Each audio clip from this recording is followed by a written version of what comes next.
Operation सिंदूर से पाकिस्तान में छिपे छिपे बैठे आतंकवादी संगठनों की कमर तोड़ने के बाद भारत ने अब पाक के नापाक इरादों को अंतर्राष्ट्रीय स्तर पर भी बेनकाब करने की रणनीति बना ली है।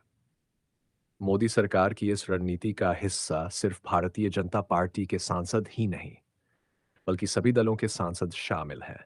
ये सभी सांसद अलग-अलग देशों में जाकर पाकिस्तान प्रायोजित आतंकवाद को बेनकाब करेंगे। इस बहुदलीय प्रतिनिधिमंडल में कांग्रेस के शशि थरूर और एआईएम-आईएम के असदुद्दीन ओवैसी भी शामिल हैं। थरूर और ओवैसी मोदी सरकार के कट्टर विरोधी रहे हैं। फिर प्रधानमंत्री नरेंद्र मोदी इस बेहद खास मिशन पर इन्हें क्यों भेज रहे हैं? आखिर मोदी सरकार का पाक को बेनकाब करने का पूरा प्लान क्या है, समझिए। प्रधानमंत्री मोदी ने थरूर को क्यों चुना? प्रधानमंत्री मोदी की छवि एक ऐसे नेता की है जो अपने फैसलों से चौंकाने के लिए जाने जाते हैं। विपक्षी सोच भी नहीं पाते और श्री मोदी वोकर्स आते हैं।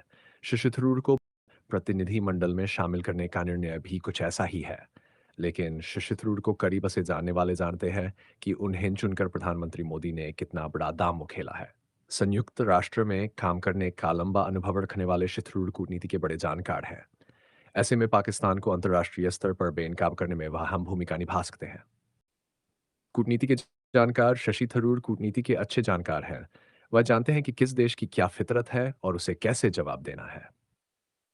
यही वजह है कि जब अमेरिकी राष्ट्रपति डोनाल्ड ट्रंप ने भारत और पाकिस्तान के बीच सीज़फायर की घोषणा से पहले ही वाहवाही लूटने की कोशिश की, तो थरूर ने प्रधानमंत्री मोदी की चुप्पी का समर्थन किया था। उन्होंने इसे कूटनीति का हिस्सा बताया था। इससे पहले वह रूस-यूक्रेन युद्ध के मुद्दे पर भी मोदी सरकार की कूटनीति की सराहना कर चुके हैं। ऑपरेशन सिंदूर के समर्थक शशि थरूर शुरुआत से ऑपरेशन सिंदूर के समर्थन में रहे हैं।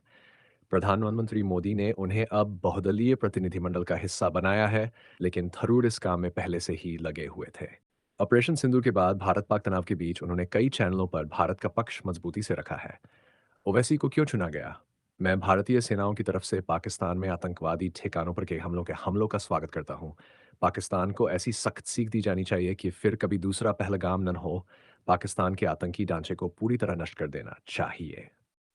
ऑपरेशन सिंदूर के बाद असदुद्दीन ओवैसी की देशभक्त छवि सामने आई है, जिसकी तारीफ भाजपा नेता भी खुलकर कर रहे हैं।